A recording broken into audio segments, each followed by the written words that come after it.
YS Jaganmohan అనే నేను జగన్మోహన్ రెడ్డి అనే నేను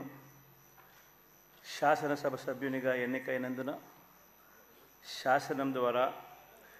నిర్మితమైన భారత రాజ్యాంగం పట్ల నిజమైన విశ్వాసం విధేయత చూపుతానని, భారతదేశ సార్వభౌమాధికారాన్ని సమగ్రతను కాపాడుతానని, నేను స్వీకరించబోయే కర్తవ్యాన్ని శ్రద్ధాసక్తులతో నిర్వహిస్తానని దైవసాక్షిగా ప్రమాణం చేస్తున్నాను. ఆంధ్రప్రదేశ్ శాసనసభ సభ్యుడైన వైఎస్ జగన్మోహన్ రెడ్డి అనే నేను సభా